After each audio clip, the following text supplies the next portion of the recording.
റാഗി വെച്ചിട്ട് ഇഡ്ഡലിയും ദോശയും പത്തിരിയൊക്കെ ഉണ്ടാക്കാം. പക്ഷെ അതിൻ്റെ ടേസ്റ്റ് കുട്ടികൾക്ക് മാത്രം ഇഷ്ടപ്പെട്ടോളണമെന്നില്ല.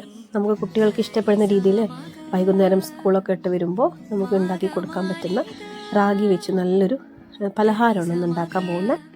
അതിനായിട്ട് ഒരു കപ്പ് റാഗിപ്പൊടി എടുത്തിട്ടുണ്ട്. അതിലേക്ക് നല്ല തിളച്ച ചൂടുവെള്ളം ഒഴിച്ചിട്ട് നന്നായിട്ട് ഇളക്കി കൊടുക്കുക.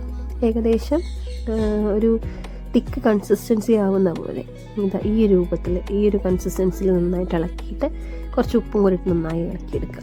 അതിനുശേഷം ഞാൻ ഒരു കപ്പ് തേങ്ങ എടുത്തിട്ടുണ്ട്. അതിലേക്ക് കുറച്ച് ഏലക്കായയും അതുപോലെ കുറച്ച് ശർക്കര ഇട്ടിട്ട് നന്നായിട്ടൊന്ന് ചൂടാക്കി എടുത്തിട്ടുണ്ട്.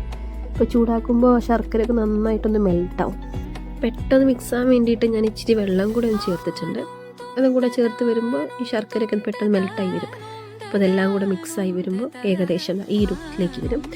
നല്ല വെറുതെ കഴിക്കാൻ തന്നെ നല്ല ടേസ്റ്റാണ്. അത് കഴിഞ്ഞ ശേഷം നമ്മൾ ഉണ്ടാക്കിയിട്ടുള്ള റാഗി ഒരു ഇലയിൽ വെച്ച് നന്നായിട്ട് ഇതുപോലെ ഒന്ന് പരത്തിയെടുക്കുക.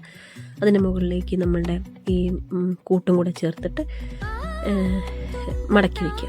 എന്നിട്ട് നന്നായിട്ട് ആവിയിലിട്ടിട്ട് നന്നായിട്ടൊന്ന് ഒരു 10-15 മിനിറ്റ് ഒന്ന് വേവിച്ചെടുത്ത് കഴിഞ്ഞാൽ നല്ല രസമുള്ള കുട്ടികൾക്കൊക്കെ ഇഷ്ടപ്പെടുന്ന പെട്ടെന്ന് തന്നെ പ്ലേറ്റ് കാലിയാവുന്ന നമ്മുടെ റാഗി അട റെഡിയാവും.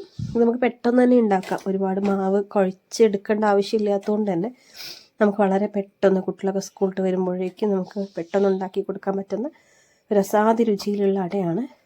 ഹെൽത്തിയും കൂടിയാണ്. അപ്പോൾ എല്ലാവരും വീട്ടിൽ ട്രൈ ചെയ്ത് നോക്കുക. കുട്ടികൾക്കൊക്കെ ഇഷ്ടപ്പെടും. അപ്പോൾ താങ്ക് യു.